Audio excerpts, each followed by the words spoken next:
안녕하세요. 안녕하세요. 잘 지내셨나요? 네. 공부하시면서? 네. 네.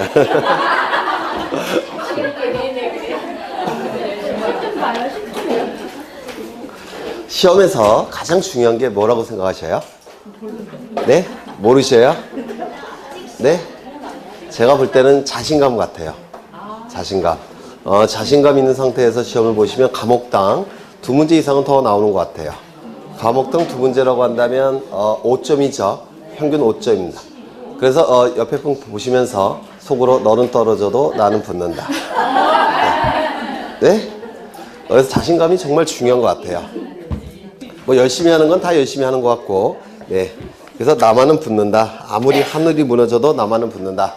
라는 생각을 하시면서 시험까지 보내시면 대부분 붙지 않을까 싶어요. 60점밖에 안 되니까. 오늘은 어디를 보실 거냐면 182쪽이죠.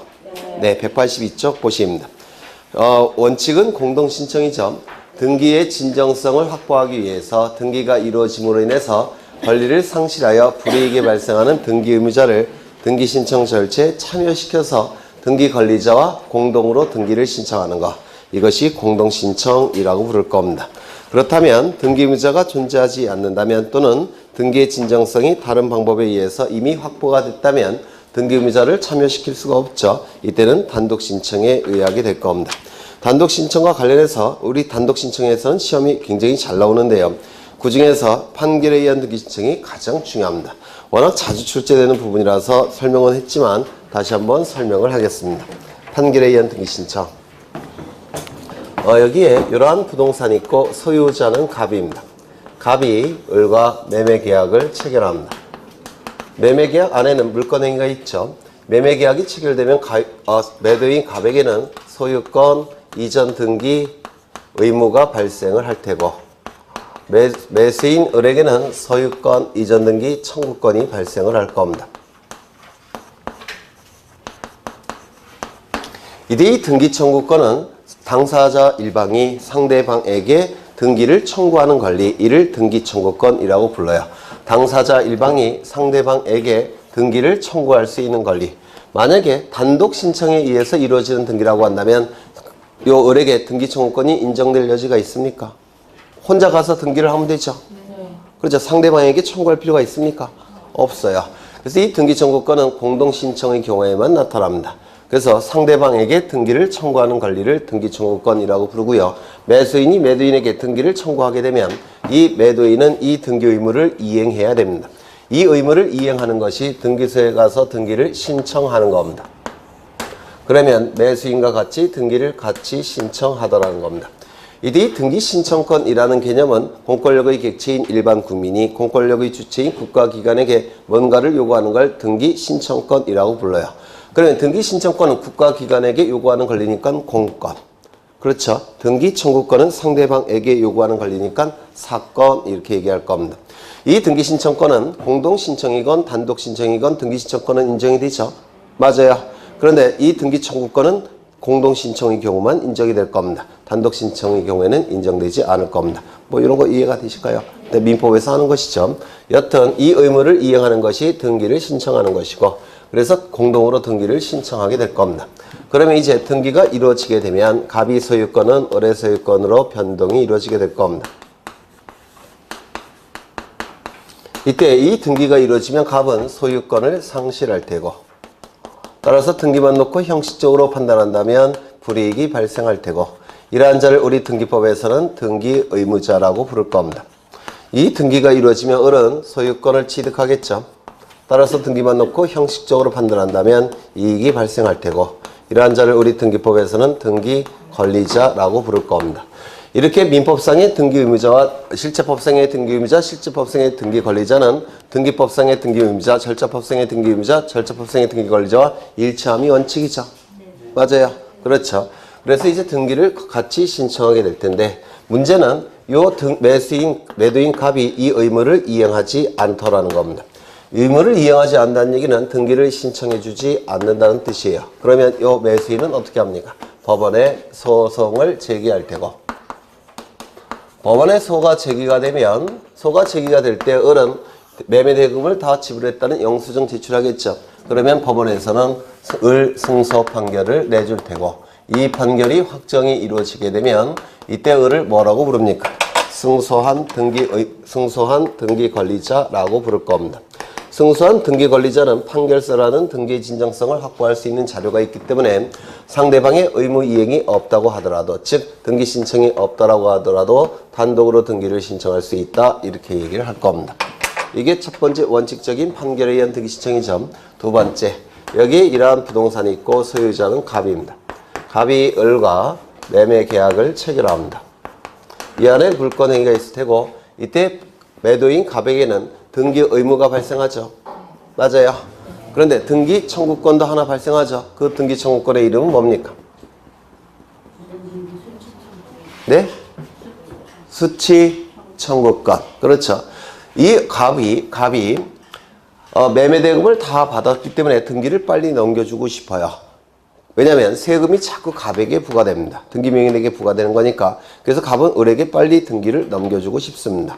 그런데 을이 등기를 안 받아가더라는 겁니다. 그때는 갑은 을에게, 매도인 갑은 매수인에게 등기를 수치해 갈 것을 청구할 수가 있습니다. 이를 수치 청구권이라고 불러요. 소유권, 이전 등기, 수치 청구권. 이것도 등기 청구권의 일종입니다. 받을 수, 취할지, 소유권 이전 등기를 받아갈 것을 청구하는 권리, 등기 수치 청구권이라고 부르는데요. 학자들은 인수라는 용어를 더 많이 씁니다. 등기 인수 청구권. 대법원 판례는 등기 수치 청구권이라는 용어를 쓰고요. 뭐 의미는 같은 뜻입니다. 인수해 갈 것을 청구하는 권리, 수치해 갈 것을 청구하는 권리. 들어보셨죠? 민법에서도 하실 겁니다. 그러면 이 을에게는 소유권, 이전 등기, 수치 의무가 발생을 할 겁니다. 그래서 이 매도인 갑은 을에게 소유권 이전 등기 수치 의무를 이행할 것을 청구합니다. 그러면 이 의무를 이행하는 것이 뭡니까? 등기를 신청하는 거예요. 그래서 매도인과 같이 등기가 신청이 되면 등기소에서는 등기를 해줄 겁니다. 그러면 갑이 가진 소유권은 을의 소유권으로 변동이 될 겁니다. 이때 이 등기가 이루어지면 갑은 소유권을 상실하죠. 따라서 등기만 놓고 형식적으로 판단한다면 불이익이 발생합니다. 이러한 자를 뭐라고 부릅니까? 우리 등기법에서 등기 의무자라고 부릅니다. 등기가 이루어지면 을은 소유권을 취득하겠죠.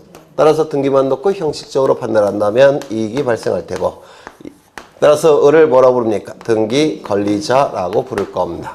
맞아요? 그렇죠. 그러면 등기 수치 청구권, 이것도 등기 청구권의 일종이죠. 맞아요. 청구권을 가지고 있는 자를 실제법상 등기 권리자, 등기 의무를 가진 자를 실제법상 등기 의무자, 이렇게 얘기하죠. 등기 권리자, 실제법상 등기 권리자, 실제법상 등기 의무자. 그러면 이 경우에는 실제법상의 등기 의무자는 누굽니까? 을. 절차법상의 등기 의무자는 누굽니까? 갑. 이때는 실제법과 절차법이 일치합니까? 일치하지 않습니까? 일치하지 않습니다. 일치하지 않는 경우도 존재하더라는 겁니다. 이거 이해가 되실까요? 그렇죠. 여튼 이렇게 등기를 공동으로 신청해야 될 텐데 이때 을이 이 등기수치 의무를 이행하지 않더라는 겁니다. 그러면 이때 어떻게 해야 됩니까? 등기수치 의무를 이행하지 않는 얘기는 등기 신청해 주지 않는다는 것이죠. 그러면 이 갑은 어떻게 합니까? 법원에 소송을 제기할 테고, 법원에 소송이 제기가 되면 법원에서는 갑 승소 판결을 내줄 겁니다.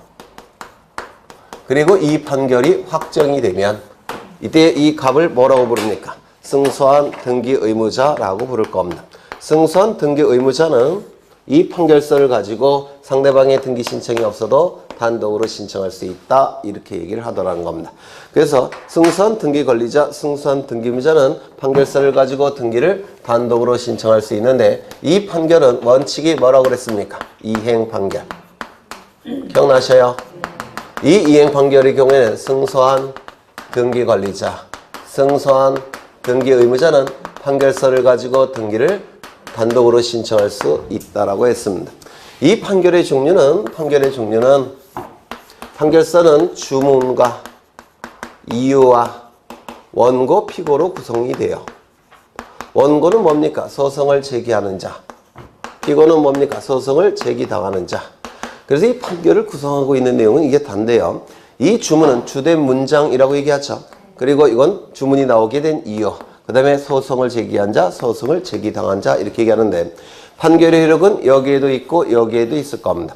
여기에 있는 판결의 효력을 뭐라고 부르냐면 판결의 효력이 미치는 객관적 범위라고 부르고요. 여기에 판결의 효력을 판결의 효력이 미치는 주관적 범위라고 불러요. 이때 이 주문은 두 줄에서 네 줄 정도로 굉장히 간략하다고 했죠. 여기에 끝문장이 무엇을 확인한다 이렇게 끝나면 이 판결을 뭐라고 불렀습니까? 확인 판결. 무엇을 이행하라 이렇게 끝나면 이 판결이 뭡니까? 이행 판결. 뭐뭐 한다로 끝나면 형성 판결 이렇게 얘기했죠. 그러면 여기서 나오는 판결은 주문의 끝문장이 뭐로 끝나겠습니까? 이행하라. 이 의무를 이행하라 이렇게 끝날 겁니다. 보통 주문은 어떻게 나오느냐면 갑과 을 사이에 체결된 갑과 을 사이에 2019년 5월 15일 날 체결된 매매 계약으로 인한 소유권 이전 등기 의무를 매도인 갑은 이행하라 이렇게 끝납니다. 주문이 보통은. 다시요. 2019년 5월 15일 갑과 을 사이에 체결된 매매 계약으로 인한 소유권 이전 등기 의무를 매도인 갑은 이행하라 이렇게 구성이 돼요. 주문이. 여기서도 마찬가지겠죠. 2019년 5월 15일 갑과 을 사이에 체결된 매매 계약으로 인한 소유권 이전 등기 수취 의무를 매수인은 이행하라 이렇게 주문이 나옵니다. 그럼 여기서 뭘 알 수가 있느냐면 주문에는 매매라는 거 나옵니까? 등기원인 2019년 5월 15일 뭡니까? 등기원인 날짜 그리고 판결의 종류가 결정이 돼버립니다. 그럼 이 판결은 당연히 무슨 판결이 될 수밖에 없습니까? 이행 판결. 그래서 우리 부동산 등기법 제23조 제4항에서는 이행 판결의 경우 승소한 등기 관리자, 승소한 등기 의무자만이 판결서를 가지고 등기를 단독으로 신청할 수 있다라고 명시되어 있습니다. 그렇다면 패소자는 판결서를 가지고 단독으로 신청할 수 있습니까? 없습니까? 없다 이렇게 얘기를 합니다. 왜? 법조문에 승소한 자만이 신청할 수 있다라고 되어 있기 때문에 그래요. 그렇죠? 그런데 예외가 있죠. 예외가 뭡니까? 형성 판결의 일종인 공유물 분할 판결만큼은 예외입니다.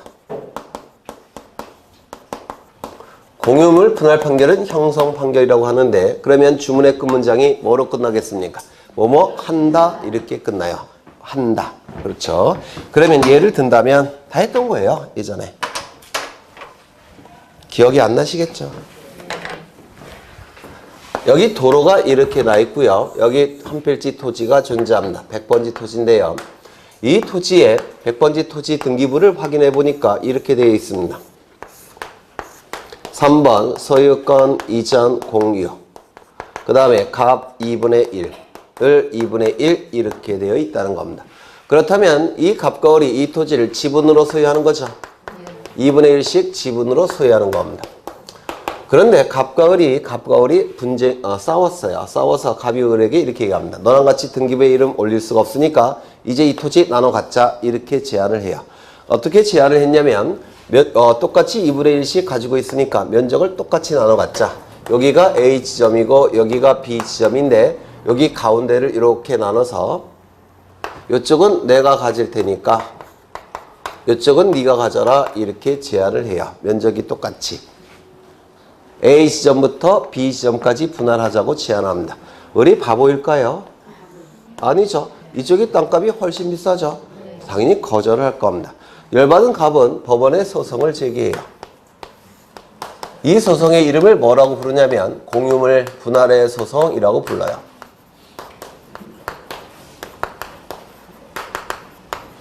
이때 소송을 제기한 자를 원고라고 부를 테고 소송을 제기당한 자를 피고라고 부를 겁니다. 그러면 법원에서는 이렇게 A 지점부터 B 지점까지 분할해 줄까요? 이렇게 안 해줘요. 왜? 불공정하니까. 그렇죠. 그러면 법원에서는 어떻게 분할을 해줄 거냐면 이렇게 아마 해줄 겁니다. 여기가 C 지점이고 여기가 D 지점인데 C 지점부터 D 지점까지 분할한다 이렇게 판결이 나올 겁니다. C 지점부터 D 지점까지 분할한다. 무슨 판결일까요? 형성 판결. 그렇죠. 그리고 이쪽은 갑 소유로 하고 이쪽은 을 소유로 한다. 이렇게 판결이 나오더라는 겁니다. 을 소유로 한다. 형성 판결이에요. 그렇죠.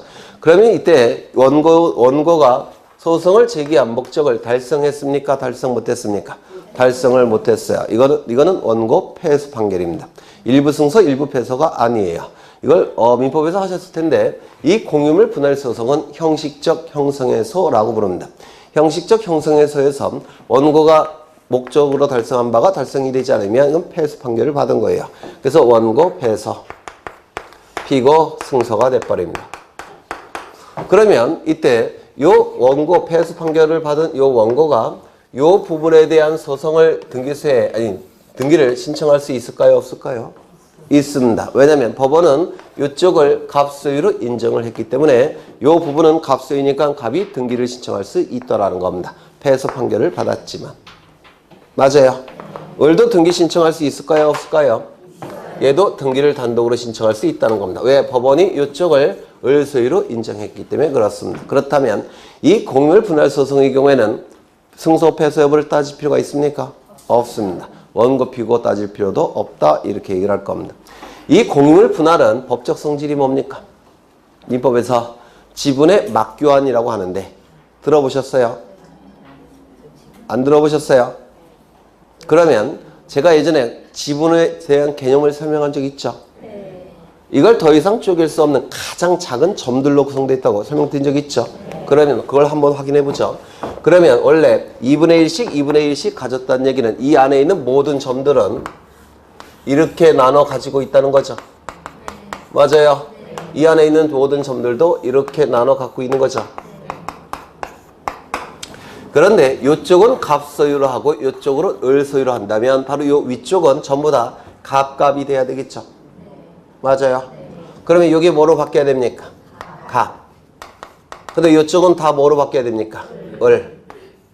그러면 이쪽 부분과 이쪽 부분을 막교환하면 되겠네요. 그러면 이쪽은 전부 갑, 이쪽은 전부 을. 이렇게 돼버리죠. 그래서 공유물 분할은 지분의 교환입니다. 여기. 공유물 분할은 지분의 교환이라고 불러요. 지분의 교환이니까 지분에 무슨 등기 신청하겠습니까? 이쪽에 있는 지분은 전부 다 을에게 이전해야 될 테고 이쪽에 있는 지분은 전부 다 갑에게 이전해야 되겠죠. 이렇게 거꾸로 얘기했나? 맞죠? 이쪽 지분은 전부 다 이쪽으로 이전하고 이쪽 지분은 다 을로 이전해야 되죠. 그래서 공유물 분할은 지분의 교환이고 지분의 이전 등기를 신청하는 겁니다. 이거 좀 외워두셔야 될 거예요. 공유물 분할은 지분의 교환이고 등기는 지분의 이전 등기를 신청하는 겁니다. 그래서 요 갑도 지분의 이전 등기를 단독으로 신청할 수 있고 요 을도 지분의 이전 등기를 단독으로 신청할 수가 있습니다. 그렇다면 이때 형성 판결의 일종인 공유물 분할 판결은 승소 패소를 따질 필요가 있습니까? 없습니까? 없어요. 또한 원고 피고 여부를 따질 필요가 있습니까? 없습니까? 없다 이렇게 얘기합니다. 되셨을까요? 근데 이건 어디까지나 예외고 이게 원칙이에요. 원칙이니까 요게 생략이 되는 경우가 있죠. 그냥 판결. 그때는 이행 판결로 보고서 승소한 자만이 등기를 신청할 수 있다라고 문제를 푸셔야 됩니다. 원칙은 이행 판결이니까. 두 번째. 이 판결은 확정 판결일 걸 요구합니다. 그러면 확정 판결의 반대는 무슨 뜻이죠? 미확정 판결. 그러면 확정 판결과 미확정 판결의 의미는 뭐냐면 미확정 판결, 상급 법원에 올라가서 뒤집힐 가능성이 있는 판결을 미확정 판결이라고 불러요. 번복될 가능성이 있는 판결. 확정 판결의 의미가 뭐겠습니까? 상급 법원에 올라가서 번복될 가능성이 없는 판결. 이를 확정 판결이라고 부를 겁니다. 그렇다면 미확정 판결을 가지고 이 등기가 이루어진 다음에 상급 법원에 올라가서 판결이 뒤집혀 버리면 이거 말소돼야 되겠죠. 쓸데없는 짓 한 거죠. 따라서 말소될 가능성이 없는 판결, 즉 확정 판결을 가지고 등기를 신청해야 됩니다. 미확정 판결을 가지고는 등기를 신청할 수가 없습니다. 그렇다면 판결에 의해서 등기를 신청할 때 등기 신청인은 등기관에게 이 판결이 확정되었음을 증명해야 되겠죠. 따라서 뭘 첨부해야 되겠습니까? 확정증명서를 첨부해야 될 겁니다. 뭐라고 자꾸 출제하느냐면 송달증명서를 첨부한다. 자꾸 이렇게 출제해요. 송달증명서가 아니라 확정증명서를 첨부해야 됩니다. 되셨을까요? 하나 더 가집행선고부 판결이라는 것이 있는데요. 가집행선고부 판결. 이 가집행선고부 판결은 이 가짜가 임시가짜예요. 임시로 강제 집행할 수 있음을 선고한 판결이란 뜻입니다. 그러면 임시로 강제 집행한다는 얘기는 확정 판결이라는 뜻입니까? 미확정 판결이라는 뜻입니까? 미확정 판결이라는 뜻이에요. 확정 판결이라고 한다면 집행 권한이 되기 때문에 요 가짜가 붙을 이유가 없습니다. 그래서 이 가집행 선고부 판결은 미확정 판결이니까 이 판결서를 가지고 등기를 단독으로 시작할 수 있습니까? 없습니까? 없다. 이렇게 얘기를 할 겁니다. 하나 더. 이 소유권 이전 등기 청구권은 채권 맞습니까? 네. 언제 발생합니까? 매매계약의 효력이 발생하는 시점에 이 등기 청구권이 발생하죠? 네. 맞아요. 그런데 이 등기 청구권이 발생한 시점부터 10년 동안 권리를 행사하지 않게 되면 요 10년이 경과된 시점에서 이 권리는 소멸시효가 완성이 돼서 소멸이 될 겁니다. 소멸시효 공부하신 적 있습니까? 네. 있죠. 소멸시효의 개념은 권리를 행사할 수 있음에도 불구하고 권리를 행사하지 않는 기간이 일정 기간이 경과가 되면 그 자는 스스로 권리를 행사하지 않는 자니까 권리 위에 잠자는 자로 평가합니다. 권리 위에 잠자는 자로 평가해서 그 자의 권리를 소멸시켜버립니다. 이를 소멸시효라고 불러요. 들어보셨죠? 이때 이 채권은 그 일정 기간이 10년이에요. 그래서 채권이 발생한 날로부터 10년 동안 행사하지 않게 되면 권리 위에 잠자는 자로 평가해서 그 자의 권리를 소멸시킵니다. 절대적으로 소멸시킵니다. 그러면 10년이 경과가 되면 소멸시효가 완성이 돼서 이거 소멸되겠죠? 맞아요. 그런데 만약에 소송을 제기했다면 이거는 권리 위에 잠자는 자입니까? 잠자는 자가 아닙니까? 권리를 행사한 거죠. 따라서 소멸시효가 중단이 돼버립니다. 이를 소멸시효 중단제도라고 불러요. 권리를 행사했기 때문에 소멸시효가 딱 멈춥니다. 멈추고 다시 시작합니다. 다시 시작하는 시점은 판결이 확정되는 시점에 그때 다시 시작합니다. 이때 판결이 확정이 됐다면 이 시점부터 10년이 다시 시작을 해요. 그러면 이제 10년이 다시 시작해서 여기가 10년이 됐다는 겁니다. 이게 10년. 그러면 이때는 이제 어떻게 되는 겁니까? 소멸시효가 완성이 돼서 이제 다시 소멸하겠죠. 요거 이해가 되실까요? 그러면 요 10년이 판결이 확정된 시점부터 10년이 지나가서 요 시점에 권리가 소멸한다면 그 이후에는 이 을은 소유권 이전 등기 청구권이 있습니까? 없습니까? 없어요. 등기 청구권이 없는 상태인데 이 을이 10년 전에 받은 판결서를 가지고 등기를 신청했을 때 등기관은 등기를 해줄까요? 안 해줄까요? 등기관은 형식적 심사권밖에 없습니다. 따라서 권리가 소멸시효 완성으로 소멸됐는지 여부는 등기관이 판단할 권한과 자격이 없습니다.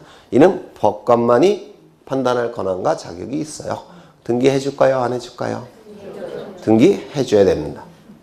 등기가 실행이 됩니다. 왜? 등기관은 소멸시효가 완성이 돼서 권리가 소멸됐는지 여부를 판단할 권한과 자격이 없어요. 이건 법관이 갖는 권한입니다. 되셨을까요? 그러면 등기관은 등기를 해줄 겁니다. 등기가 이루어졌다면 을은 소유권을 취득할까요? 못할까요?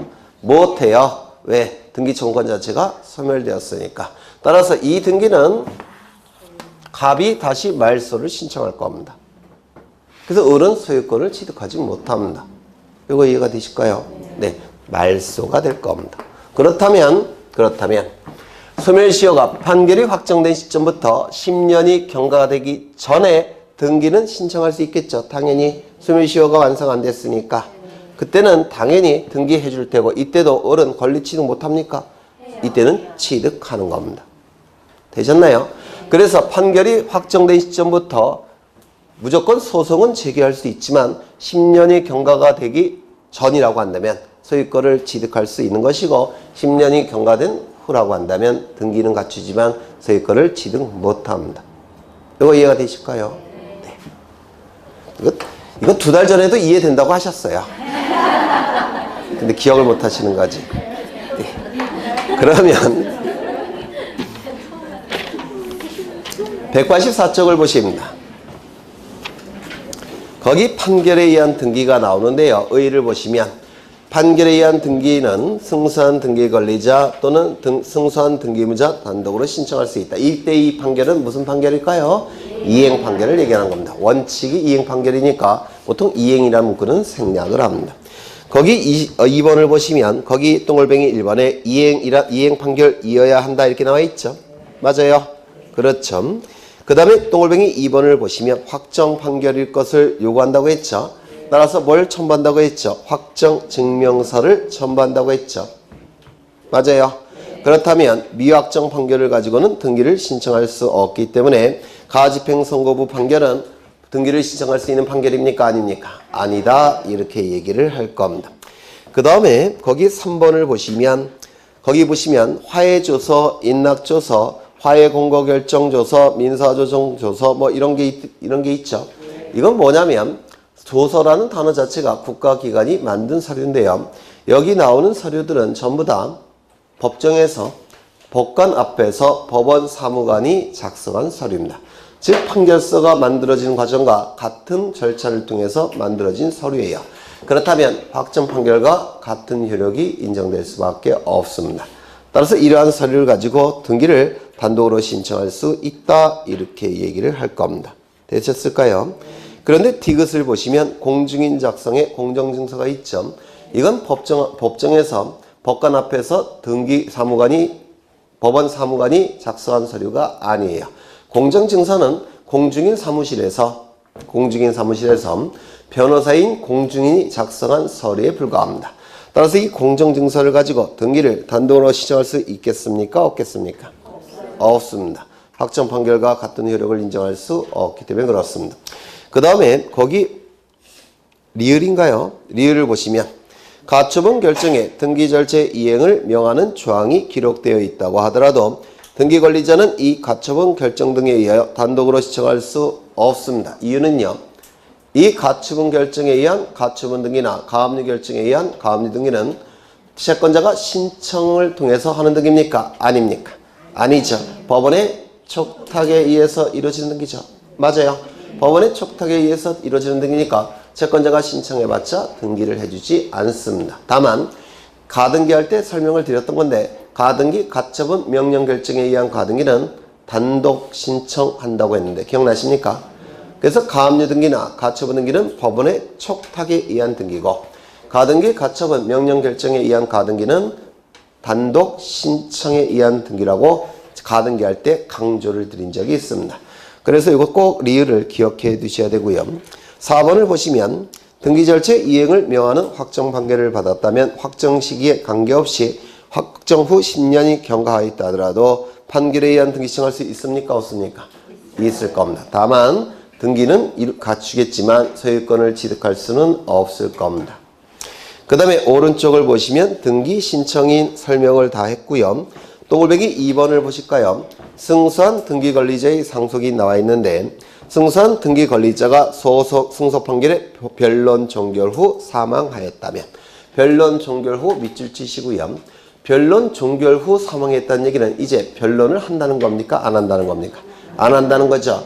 그래서 변론이 끝났기 때문에 이제 그 등기 관리자는 판결에 의한 등기를 신청할 수가 있을 겁니다. 그런데 그때 사망했다는 겁니다. 그러면 사망했으면 그자가 가진 모든 권리와 의무는 포괄해서 상속인에게 승계가 되겠죠. 따라서 피상속인이 가지고 있던 판결서에 의한 단독 신청권을 누가 이어받습니까? 상속인이 이 판결서를 가지고 등기를 단독으로 신청할 수가 있을 겁니다.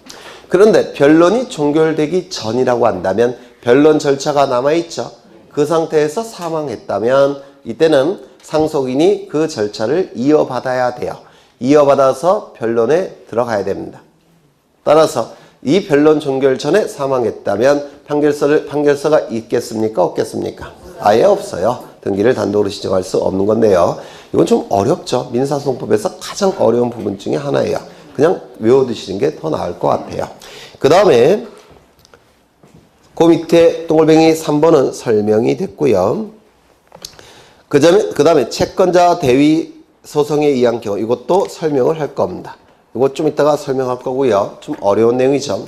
그 다음에 이제 한 페이지 넘겨보시면 등기원인과 날짜를 등기부에 기록해야 되기 때문에 등기신청 정보에도 등기원인과 날짜를 기록해야 돼요. 그러면 등기원인과 날짜는 이행 판결의 경우에는 어디에 표시되어 있냐면 주문에 표시되어 있습니다. 아까 주문에 어떻게 나온다고 했냐면 2019년 5월 15일 갑과 을 사이에 체결된 매매 계약으로 인한 소유권 이전 등기의 의무를 매도인 갑은 이행하라 이렇게 끝난다고 했죠. 그러면 주문에 뭐가 표시되느냐면 등기원인인 매매 그리고 매매 계약을 체결한 날 등기원인 날짜 이게 보통 주문에 기록이 됩니다. 그러면 주문에 기록된 등기원인과 날짜를 신청 정보에 기록하는 거예요. 이거 이해가 되실까요? 그런데 이 주문에 등기원인과 날짜가 기록되지 않는 경우도 있어요. 법관이 게을러서. 이놈의 법관놈들이 게을르진 않아요. 가장 부진한 분들 중에 하나인데 촬영만 안 하면 참 네. 여간 주문에는 등기원인과 날짜가 보통은 기록이 되니까 그 원인과 날짜를 신청 정보에 기록하고 나중에 등기부에 기록이 됩니다. 그런데 주문에 기록되지 않는 경우도 있죠. 그때를 대비해서 등기 예규에는 일정한 사항을 규정하고 있는데요. 주문에 등기원인과 날짜가 기록되지 않으면 등기원인을 뭐라고 기록해야 되냐면 확정 판결, 날짜는 판결 선고일을 기록해야 된다라고 예규에 나와 있습니다. 이것 좀 암기해 두셔야 됩니다. 문제가 아주 어렵게 출제가 되면 이것도 물어볼 수가 있습니다. 문제가 아주 어렵게 출제가 되면 다시요. 이행 판결의 경우 주문에 등기원인과 날짜가 기록되지 않았을 때는 신청 정보에 뭘 기록한다고요? 확정 판결을 등기원인으로 기록하고 판결 선고일을 등기원인 날짜로 기록한다는 겁니다. 아주 어렵게 출제가 되면 나올 수가 있으니까 기억해 두십니다. 형성 판결의 경우에는 형성 판결 중에서 공유물 분할 판결만 아시면 되겠죠. 공유물 분할 판결의 경우에는 공유물 분할을 등기원인으로 기록하고 판결 선고일이 아니라 판결 확정일을 등기원인 날짜로 기록합니다. 그래서 이 두 가지를 꼭 기억해 두시면 좋을 것 같아요. 요게 문제가 어렵게 출제가 되면 상급의 문제로 출제가 되면 출제가 될 수 있고요. 그 다음에 5번을 보시니까 거기 기억에 확정증명서 첨부해야 된다 이렇게 나와 있죠. 그리고 그 밑에 리을을 보니까 송달증명서 첨부는 요하지 않는다 돼 있죠. 되셨어요? 이런 게 출제가 이루어지게 될 겁니다. 그러면 다시 앞으로 가셔서 동글뱅이 4번을 보십니다. 채권자 되어 있어서 두 가지를 보실 건데요. 두 가지를 보실 거예요. 여기 이러한 부동산이 있고 소유자가 갑입니다. 갑이 을과 매매 계약을 체결합니다.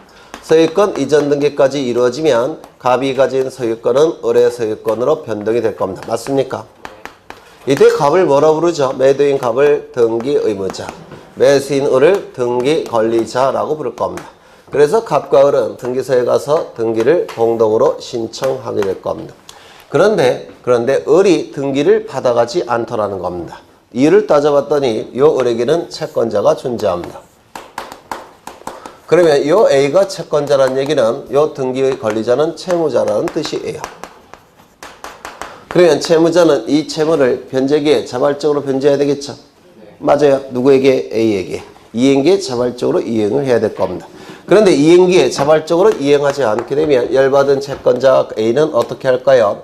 요 을의 재산에 대해서 강제 집행을 통해서 자신의 채권을 만족받고자 할 겁니다. 맞습니까? 그래서 을의 이름으로 등기가 돼버리면 채권자가 강제 집행 들어올 것 같으니까 이 을은 등기를 받아가지 않더라는 겁니다. 그럴 수 있죠.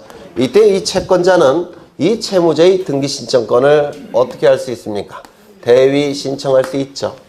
맞아요. 이를 뭐라고 부릅니까? 채권자 대위 신청이라고 부를 겁니다.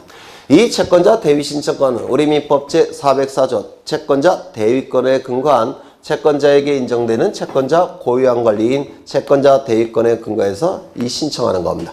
따라서 채권자 고유한 권리에 근거해서 신청하기 때문에 누구의 이름으로 행사합니까? 채권자의 이름으로. 등기부에는 누구의 이름으로 등기가 됩니까? 채무자의 이름으로 등기가 된다고 했습니다. 기억나시죠? 채권자 대위 신청은 채권자 이름으로 행사하는 것이고 채무자의 이름으로 등기가 되는 겁니다. 이거는 제3자가 신청하는 것이니까 요건을 충족해야 된다고 했죠. 요건 세 가지 기억나십니까? 첫 번째, 채권자에게 채권이 있을 것. 이때 이 채권은 종류를 따지지 않는다고 했죠. 따라서 금전 채권이건 금전 이외의 채권이건 특정 채권이건 불특정 채권이건 물권적 청구권이건 채권적 청구권이건 아무 채권이나 상관이 없다라고 했습니다. 두 번째, 채무자에게 등기 신청권이 있어야 되죠. 이 등기 신청권은 그 종류를 묻지 않습니다. 권리에 관한 등기도 대위 신청할 수가 있고 표제부 등기도 대위 신청할 수 있다라고 했습니다. 세 번째, 이 등기는 채무자에게 불이익이 돼서는 안 된다고 했죠. 요 세 가지 요건이 충족이 될 때는 채권자는 채무자의 등기 신청권을 대위 신청할 수 있다고 했는데 혹시 기억나셔요? 안 나셔요? 안 나시면 2열 강의를 동영상을 들어보십니다. 집에 가셔서. 왜냐면 이거 채권자 대위 신청도 할 수는 없어요. 3월 달에. 해야 될 게 너무 많으니까. 그렇죠. 꼭 들어보셔야 돼요. 그러면 이때 채권자는 이제 갑과 같이 등기를 신청해야 되겠죠. 본래의 등기가 공동신청이라고 한다면 대위신청도 공동신청.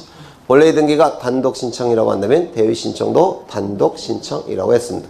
그런데 이제 공동으로 등기소에 가서 신청해야 되는데 갑이 신청해 주지 않으면 채권자는 어떻게 할까요?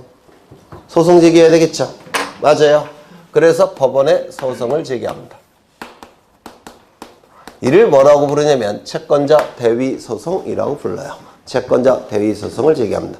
대위소송을 제기했더니 이때 A가 승소 판결을 받았습니다. 그리고 그 판결이 확정이 됐다면 이때 A 채권자를 뭐라고 부르냐? 승소한 등기 권리자라고 부릅니다. 승소한 대위 등기 권리자예요. 그러면 이제 판결서를 가지고 단독으로 신청할 수 있겠습니까? 이 신청이 없어도 단독으로 신청할 수 있을 겁니다. 그러면 이때 이 판결서는 주문이 있겠죠. 그리고 이유가 있을 겁니다. 그리고 소송을 제기한 원고도 기재될 테고 소송을 제기당한 피고도 기재가 될 겁니다. 맞아요. 그러면 소송을 제기한 원고는 누굽니까? 그죠? 누굽니까? A.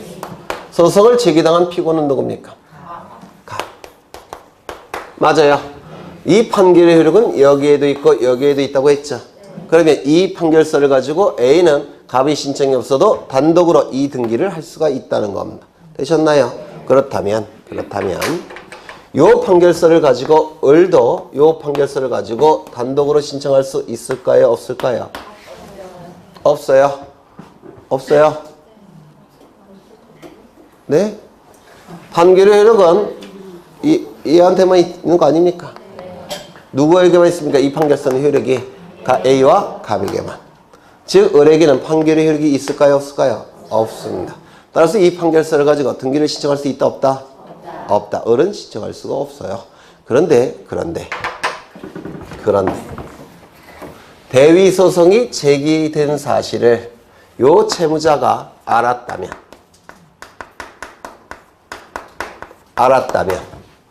이 채무자 을은 알았다면 이 소송에 참가해야만 됩니다. 이를 당사자 참가라고 불러요. 소송법에서.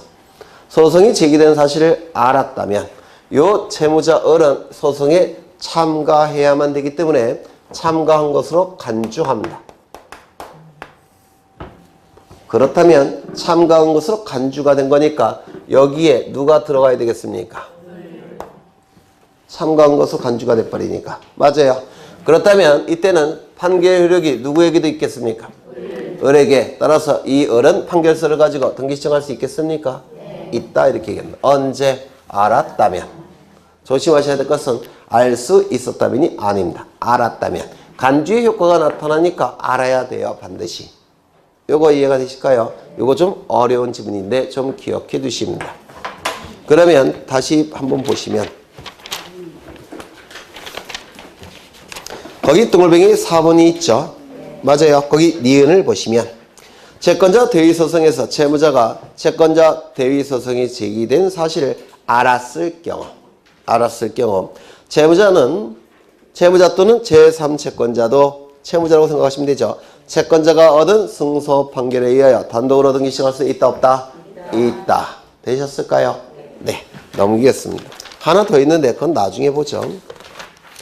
이제 어디를 보시냐면 188쪽을 보십니다. 상속등기.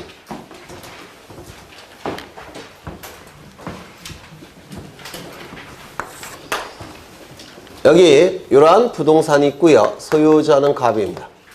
그런데 갑에게는 자식이 셋이 있어요. A, B, C. 이때 갑이 사망하게 되면 이 자를 뭐라 부릅니까? 비상속인이라고 부르죠. 그럼 비상속인은 돌아가신 분이니까 권리 능력이 없죠. 따라서 이 권리에 대해서 하나도 빠짐없이 포괄해서 승계가 이루어지게 됩니다. 누구에게? 상속인에게. 이를 뭐라고 부릅니까? 상속이라고 부를 겁니다. 상속이라고 불러요. 그런데 여기에 배우자가 있다면 상속분이 좀 계산이 복잡해져요. 그래서 제가 배우자를 미리 죽였습니다. 계산의 편의를 위해서. 네. 예전에 와이프라고 그랬더니 이게 막 화내시는 분이 있어서 그냥 배우자 이렇게. 네, 여자인지 남자인지는 몰라요. 미리 없앴습니다. 그러면 자식들만 있으니까 자식들은 공평하게 나눠 가져야 되겠죠. 그래서 3분의 1씩 권리를 취득합니다. 이를 법정 상속분이라고 불러요. 법이 정한 상속분이라고 부릅니다. 배우자가 있다면 1.5배를 받습니다. 계산이 약간 복잡해져요. 그래서 미리 없앤 겁니다. 그러면 이제 이 갑이 사망한 시점부터 A, B, C는 소유권을 취득하겠죠. 취득한 소유권을 다른 지역에 처분하기 위해선 등기를 갖춰야 될 겁니다. 그러면 갑이 가진 소유권이 A, B, C에게 바뀌니까 권리의 주체의 변경이죠. 따라서 무슨 등기하는 겁니까? 소유권 이전 등기를 하게 될 겁니다. 만약에 전세권이라고 한다면 전세권 이전 등기, 지상권이라고 한다면 지상권 이전 등기, 임차권이라고 한다면 임차권 이전 등기를 할 텐데 이때 이 등기의 원인은 뭡니까? 상속이죠. 이를 상속으로 인한 권리 이전 등기, 상속 등기라고 불러요. 소유권만 상속 등기가 되는 건 아니고요. 전세권도 전세권 이전 등기 상속. 그러면 상속 등기예요. 이때 이 상속 등기는 A의 지분이 나오겠죠. 등기부에 B도 나올 테고 C도 나올 테고. 맞아요. 그렇죠. 그러면 이 등기를 법정 상속분에 의한 상속 등기라고 부르는데요. 이때 이 등기가 이루어짐으로 인해서 불이익이 발생한 자는 누굽니까? 등기부원 넣고 볼 때. 네? 누구예요? 갑이죠. 그런데 돌아가셨으니까 존재하지 않죠. 이익이 발생한 자는 누굽니까? A, B, C겠죠. 따라서 A, B, C는 등기 권리자. 갑은 등기무자. 갑은 돌아가셨으니까 등기무자가 존재하지 않습니다. 그러면 이 등기는 단독입니까? 공동입니까? 단독 신청이겠죠. 3명이 있다고 해서 공동 신청이 되는 건 아니에요. 등기무자가 있어야지만 공동 신청. 등기무자가 없을 때는 단독 신청. 얘네는 전부 다 등기 권리자니까 등기 권리자만 있는 거예요. 단독 신청입니다. 따라서 A, B, C는 손잡고 등기소에 가서 상속 등기를 단독으로 신청하게 될 겁니다. 맞아요. 그러면 이 등기가 이루어진 다음에 이제 뭘 한다고 했죠? 이거 했던 거 아니에요? 이거 안 했습니까? 처음 하는 건가요? 네? 다시 하죠. 요 A는 직업이 고시생. 20년 동안 직업이 고시생. B는 직업이 의사. C는 직업이 공무원. 왜 감탄사가 나오세요? 네. 잘 키웠죠? 하나가 실수가 나왔지만. 네. 이때 요 A는 B, C에게 이렇게 얘기합니다. 내가 제사도 지내야 되니까 직업은 고시생이고 돈이 없겠죠? 맞아요. 직업이 고시생이면 보통 와이프도 없겠죠? 물론 집도 없을 테고. 그렇겠죠? 20년이니까. 그렇죠. 그래서 동생들에게 이렇게 부릅니다. 술집으로 불러갖고 이거 내가 제사 지내야 되니까 가지면 안 되겠느냐 이렇게 부탁을 해요. 그럼 동생들은 어떻게 할까요? 안 된다고 그래요? 아니 이렇게 참 안타까울 수가. 아 직업이 이렇게 좋은데. 너무 슬픈 현실입니다. 네. 여튼 이 사안에서는 된다고 얘기했습니다. 된다고. 상의 가져라. 아, 형은 직업이 좋지 않으니까 또 결혼도 안 했을 테고 집도 없을 테고 그러니까 이거 형이 가져서 제사 좀 지내달라 이렇게 부탁을 해요. 그러면 나중에 얘네가 집으로 돌아가면 번복될 수가 있어요. 등살에. 누군가의 등살에. 그래서 재빨리 서류를 작성해야 됩니다. 그 서류의 이름을 뭐라고 부르냐면 상속재산을 어떻게 분할할지 협의를 한 것이고 이를 서류로 작성을 한 겁니다. 여기까지 되셨을까요? 그러면 이 상속재산 분할협의서 나중에 집에 가면 분명히 번복할 겁니다.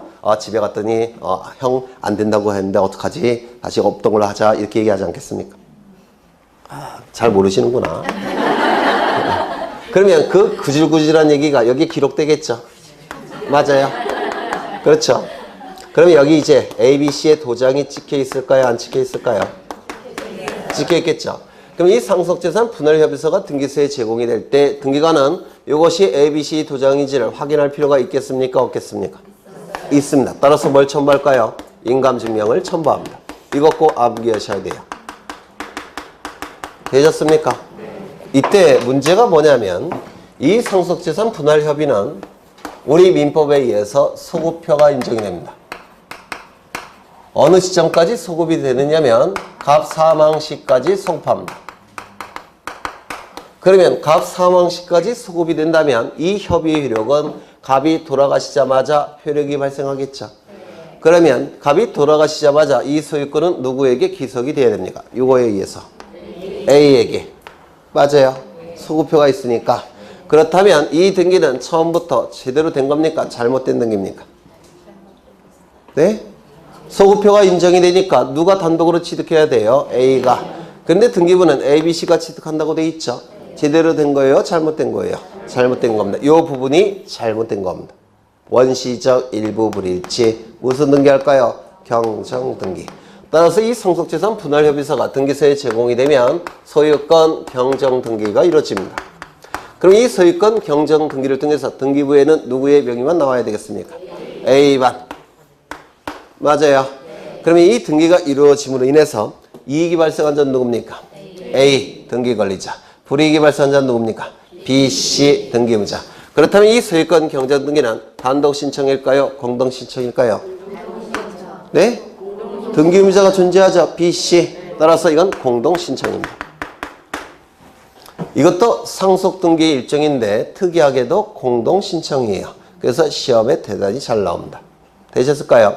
이렇게 상속인이 여러 명일 때 상속등기는 세 가지가 있는데요. 첫 번째, 법정 상속분에 의한 상속등기. 꼭 기억해 두셔야 되고요.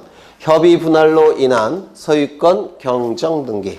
꼭 기억해 두셔야 되고요. 하나가 더 있습니다. 그 하나는 뭐냐면 갑이 사망하자마자 ABC가 모여갖고 재산을 어떻게 나누자라고 협의를 합니다. 곧장 상속재산 분할 협의를 해요. 이걸 생략하고 곧장 상속재산 분할 협의를 합니다. 그 협의를 통해서 곧장 상속등기를 합니다. A 명의로. 곧장 A 명의로. 아까 A가 갖기로 협의가 끝났죠. 그래서 이렇게 등기를 하는 경우가 있어요. 즉 법정 상속분에 의한 상속등기를 생략하고 곧장 상속재산 분할 협의를 통해서 A의 이름으로 상속등기하는 경우가 있습니다. 이게 세 번째예요.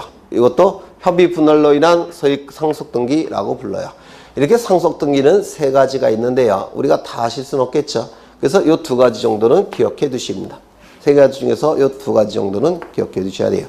이때 상속인 1인은 자신의 지분만에 대해서 상속등기 신청할 수 있을까요? 없을까요? 없습니다. 왜냐하면 법정 상속분은 상속인 전원이 지분을 가지고 있는 상태죠. 그때 지분을 가지고 있는 자가 등기부에 다 나타나야 됩니다. 따라서 1인은 자신의 지분만에 대한 상속등기 신청이 허용되지 않습니다. 신청했다면 29조 제2호에 입각해서 등기 신청 사건이 등기할 것이 아닌 경우에 해당돼서 각하될 겁니다. 상속분이 있는 자 전원이 등기부에 나타나야 되기 때문에 그래요. 그렇다면 상속인 1인이 전원 명의로 상속등기 신청할 수 있을까요? 없을까요? 이거는 가능하다라고 얘기합니다. 왜? 전원의 이름이 등기부에 다 나타나기 때문에 그렇습니다. 정리하죠. 상속인 1인은 자신의 지분만에 대한 상속등기 신청할 수 없지만 전원 명의로 상속등기 신청은 가능합니다. 이러한 논리가 어디에도 성립되느냐면 소유권 보존등기에도 성립이 돼요. 보존등기는 등기부를 만드는 등기죠. 따라서 등기부에는 지분권자 전원의 이름이 나타나야 됩니다. 따라서 권리자 1인은 자신의 지분만에 대해서 보존등기 신청은 허용되지 않습니다. 그러나 권리자 1인은 전원 명의로 보존등기 신청이 가능해요. 상속등기와 같은 논리가 성립이 됩니다. 요거 이해가 되실까요? 되셨죠? 네. 이건 시험에 아주 잘 나오니까 좀 기억해 두셔야 되는데 거기 2번에 상속등기 나와 있습니까? 거기 보시면 상속운행이라는 등기는 등기 권리자문으로 단독으로 신청할 수 있는 것이 원칙이에요.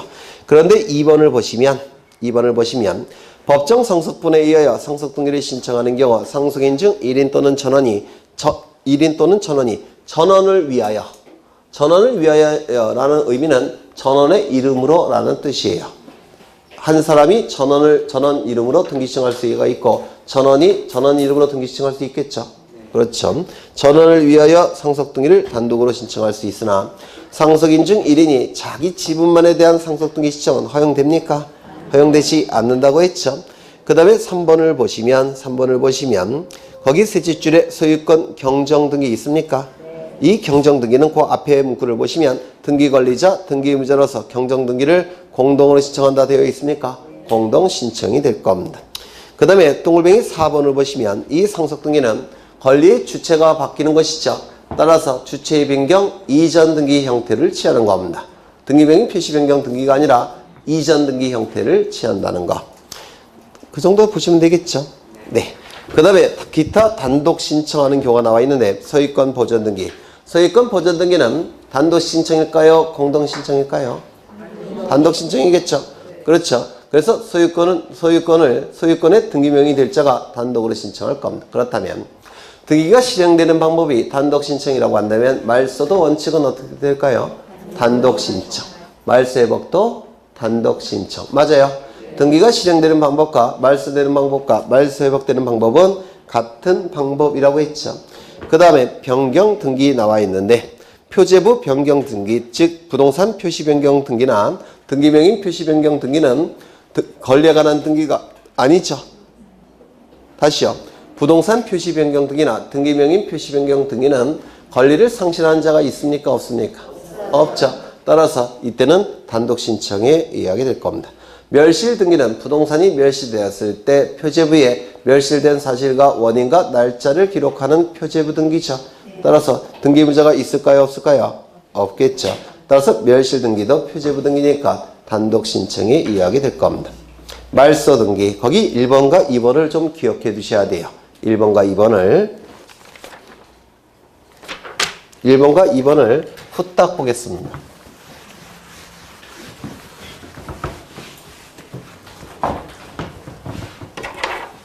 체크하시고요. 1번, 2번 체크하시고요. 그 다음에 가등기 3번 같은 경우, 그 다음에 혼동, 이런 것도 민법에서 공부하시고 뒤에 강론에서도 공부하셔요. 근데 1번, 2번은 강론에서 공부를 안 하기 때문에 이건 여기서 공부를 하셔야 돼요. 시험에 잘 나오니까. 네. 여기에 이러한 부동산이 있고 소유자가 갑입니다. 갑이 을에게 전세권을 설정해 줍니다. 전세권이 설정되기 위해서는 먼저 전세권 설정 계약이 있어야 됩니까? 그리고 또 뭐가 있어야 되죠? 전세금이 수수돼야 되죠. 맞아요. 그리고 전세권 설정 등기가 실행이 돼야 될 겁니다. 이 전세권은 특이하게도 186조가 약간 변형이 돼서 적용되죠. 물권행위 플러스 등기, 물권 변동이 아니라 물권행위 플러스 등기 또 뭐 하나가 추가됩니까? 전세금, 수수금. 맞아요. 그래서 전세권에 있어서 전세금은 뭐가 되는 겁니까? 성립 요소가 된다 이렇게 얘기하죠. 그러면 이때 을은 이제 전세권을 취득할 겁니다. 근데 이때 갑과 을이 어떠한 관계였냐면 친구예요. 그리고 을이 좀 가난하고 많이 아픕니다. 그래서 친구가 불쌍하니까 내가 집 한 채 있으니까 여기 들어와서 살아라. 전세권자로서 들어와 살아라. 이렇게 얘기할 수 있습니까? 네. 있겠죠. 그런데 요 을에겐 자식이 하나 있는데 이 자식은 망난이에요. 그래서 갑이 아주 탐탁치 않게 생각을 할 수가 있습니다. 있습니까? 그렇죠. 그래서 이 갑의 입장에서는 A가 들어와 사는 걸 그다지 선호하지 않아요. 그런데 이제 그런 관계가 있으니까 갑이 을에게 이렇게 얘기합니다. 전세권자로 내 집에 들어와서 살 수는 있지만 네가 치료를 받다가 죽으면 이 전세권 소멸시키자 라고 제안을 하는 경우가 있어요. 이걸 뭐라고 부르냐면 권리소멸 약정이라고 부릅니다. 이 권리소멸 약정을 전세권 설정 계약할 때 특약으로 이걸 맺는 경우가 있습니다. 원래는 을이 사망하게 되면 이 전세권은 누구에게 넘어가는 겁니까? 상속인에게. 그렇죠? 그래서 상속인이 들어와 살 수가 있으니까 그게 꼴보기 싫어서 이런 권리소멸 약정을 하는 경우가 있습니다. 여기까지 이해가 되실까요? 그렇죠. 그러면 이 권리소멸 약정은 이제 등기를 할 텐데, 등기할 텐데, 이건 언제나 무슨 등기한다고 했습니까? 부기등기. 기억나셔요? 이게 주등기겠죠? 그러면 이 약정 등기는 이렇게 등기합니다. 동일성을 표현해야 되니까. 그래서 이 약정 등기는 부기 등기한다라고 했는데, 혹시 기억 안 나셔요? 나시죠? 네. 그런데 이제 을이 사망을 합니다. 사망을 하게 되면 이제 전세권은 이 약정에 의해서 소멸되겠죠? 소멸되니까 이 등기는 이제 어떻게 돼야 되겠습니까? 말소돼야 되겠죠? 맞아요. 이것이 말소가 되면 부기 등기는 존재할 수가 없으니까 등기관이 직권으로 말소하게 될 겁니다. 그러면 이 등기가 말소됨으로 인해서 이익이 발생한 자는 누굽니까? 갑 등기 권리자. 불이익이 발생한 자는 누굽니까? 을 등기 의무자. 그래서 공동으로 신청해야 되는데 을은 돌아가시고 안 계시죠? 따라서 이때는 어떻게 신청하는 겁니까? 등기 의무자가 존재하지 않으니까 단독 신청에 의하게 될 겁니다. 요거 이해가 되실까요? 그러면 읽어보죠.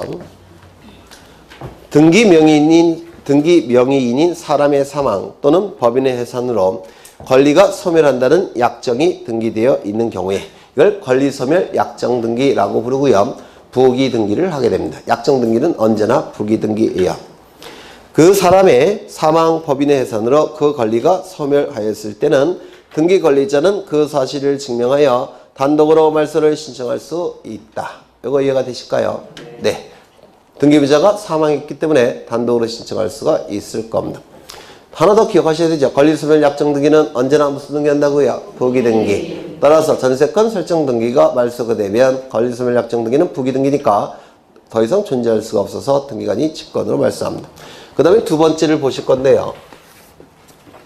1번 꼭 기억하셔야 되고요. 2번. 여기 이러한 부동산이 존재합니다. 소유자는 갑인데 을에게 전세권을 설정해 줍니다. 그러면 전세권 설정 계약 체결되었을 테고 전세금 지급되었을 테고 그리고 을은 전세권 설정 등기 하겠죠. 맞아요. 전세권 설정 등기가 이루어졌는데 이때 이 전세권 설정 계약에서 정한 존속기간이 만료가 됐다는 겁니다. 존속기간이 종료가 이루어지면 이 전세권은 어쩔까요? 소멸되겠죠? 소멸됐다면 이 등기는 어떻게 돼야 될까요? 말소돼야 되겠죠? 이 등기가 말소됨으로 인해서 불이익이 발생한 자는 누굽니까? 을 등기 의무자. 이익이 발생한 자는 누굽니까? 갑 등기 관리자. 그래서 갑과 을은 등기소에 가서 말소 등기를 공동으로 신청하게 될 겁니다. 여기까지 되셨을까요? 그런데 문제가 뭐냐면 이 을이 행방불명이 됐다는 겁니다.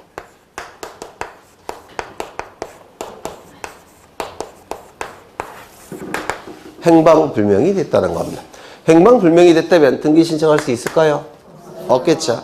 그렇다면 이제 얘가 나타날 때까지 갑은 기다려야 됩니까? 네? 더욱이 이 전세권 설정 등기는 용의물건이라서 후등기 저지력이 나타나죠. 그러면 다른 적에 전세권 설정 등기 못 해주겠죠. 그러면 이 을이 나타날 때까지 기다려야 되느냐? 기다릴 수는 없겠죠. 그러면 단독으로 말소를 신청할 수 있는 방법이 있을 텐데 먼저 승소한 등기 권리자로서 판결서를 가지고 단독 신청할 수 있죠. 저걸로. 근데 저 판결은 시간이 어마무시하게 오래 걸려요. 짧으면 6개월, 길면 10년 이상도 걸릴 수가 있습니다. 저 판결은. 그러면 저 판결을 쓸 수는 없겠죠. 다른 방법이 있을 겁니다. 다른 방법이 뭐냐면 이거예요. 갑은 법원에 먼저 공시채고를 신청합니다. 이 채고라는 거 민법에서 하셨습니까? 채는 재촉할 채, 고는 알릴 고자예요. 재촉해서 알리는 겁니다. 뭐라고? 나타나라고. 그런데 공시라고 돼 있죠. 법원 게시판을 통해서 채고하는 겁니다. 이걸 공시채고라고 불러요. 법원 게시판을 통해서 채고하는 거. 법원 게시판을 통해서 채고하니까 당연히 법원에 신청해야 되겠죠. 그렇죠. 이거 공시채고를 신청하면서 동시에 채권 판결이라는 걸 신청하게 돼요. 이 채권 판결은 권리를 제거시키는 판결이라는 뜻인데요. 이 판결은 저쪽 판결과 다른 거예요. 저쪽 판결은 시간이 어마무시하게 걸리지만 이 판결은 금방 나옵니다. 어느 정도로 금방 나오냐면 이 두 가지를 신청했을 때 법원은 먼저 공시채고를 합니다. 법원 게시판을 통해서 을에게 몇 월 며칠까지 법정으로 출두하라 이렇게 채고를 하게 돼요. 법원 게시판을 통해서.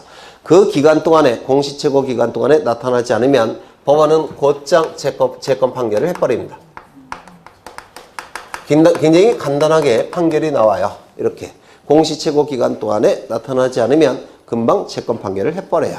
그래서 이거를 형식적 판결이라고 부릅니다. 금방 나오는 판결. 그러면 이제 이 판결까지 나왔고 이 판결에 의해서 권리가 을의 권리가 법원이 제거시켰죠. 그러면 이제 을이 없어도 이 판결서를 가지고 단독으로 신청할 수 있더라는 겁니다. 되셨을까요? 등기 진정성이 확보가 됐으니까. 그러면 한번 읽어나 보죠. 등기 권리자가 등기 유지 소재 불명으로 인하여 반드시 소재 불명이어야 됩니다. 공시채고와 채권 판결 신청은 소재 불명이어야 돼요. 소재 불명으로 인하여 공동으로 등기 말소를 신청할 수 없을 때는 민사소송법에 따라서 공시채고와 채권 판결을 신청할 수 있으며 이때 채권 판결이 있다면 등기 관리자가 그 사실을 증명하여 즉 채권 판결서를 첨부해서 단독으로 등기 말소를 신청할 수 있다. 이거 이해가 되실까요? 네. 되셨죠? 그 다음에 가등기는 그 뒤에 가등기 할 때 보실 테고 혼동 민법에서 하셨죠? 네. 의미가 뭐예요? 네? 두 개 이상의 법적 지위가 동일인에게 기속되었을 때 약한 법적 지위가 강한 법적 지위에 흡수돼서 소멸되는 것 이를 혼동이라고 부릅니다. 그렇다면 등기 권리자의 지위와 등기 의무자의 지위가 동일인에게 기속이 됐다는 겁니다. 약한 법적 지위는 등기 의무자의 지위예요. 소멸될 겁니다. 그렇다면 이 혼동은 한 사람만 남죠. 등기 권리자 한 사람만 남으니까 외워두시죠. 혼동은 무조건 단독 신청입니다. 개념이 그래요. 등기 권리자의 지위와 등기 의무자의 지위가 동일인에게 기속이 돼서 등기 의무자의 지위가 약하니까 흡수돼서 소멸됩니다. 따라서 등기 의무자가 없는 것으로 보게 돼요. 그러면 무조건 뭐가 되는 겁니까? 단독 신청. 혼동은 무조건 단독 신청이 될 수밖에 없어요. 개념 자체가. 되셨을까요? 네. 가등기 뒤에서 상세하게 보실 거고요. 수용도 뒤에서 보실 거고 신탁 등기 보시면 수탁자의 단독 신청 나와 있죠. 꼭 기억해 두셔야 합니다. 이게 왜 출제가 되느냐면 등기법이 개정이 되기 전에는 신탁자, 수탁자 민법에서 하셨죠. 신탁자와 수탁자의 공동 신청에 의해서 신탁 등기가 이루어졌습니다. 옛날 등기법에서는. 근데 법을 개정해서 이제는 수탁자의 단독 신청에 의해서 신탁 등기를 한다라고 되어 있기 때문에 등기법 개정 사항이에요. 그래서 대단히 중요합니다. 기억하셔야 되고요. 그 다음에 규약상 공용 부분 지재 등기는 표제부만 있으니까 단독 신청한다고 했죠. 그 다음에 규약상 공용 부분의 말소 등기, 표제부 등기니까 당연히 단독 신청해야 되겠죠. 아니요, 잘못 얘기했네. 규약상 공용 부분의 등기의 말소 나와 있는데 규약이 폐지가 되면 공용 부분이 전유 부분으로 돌아간다고 했죠. 맞아요. 전유 부분으로 돌아가니까 소유권을 취득할 자가 무슨 등기 신청한다고 했습니까? 보전 등기를 신청한다고 했죠. 보전 등기가 이루어지면 이제 규약성 공용 부분에 규약성 공용 부분 지재 등기는 등기관이 직권으로 말소합니다. 이건 단독 신청이 아니에요. 그 다음에 가처분 이후의 등기 말소 가처분할 때 보실 거고요. 네, 여기까지 일단 보겠습니다. 잠시 쉬겠습니다.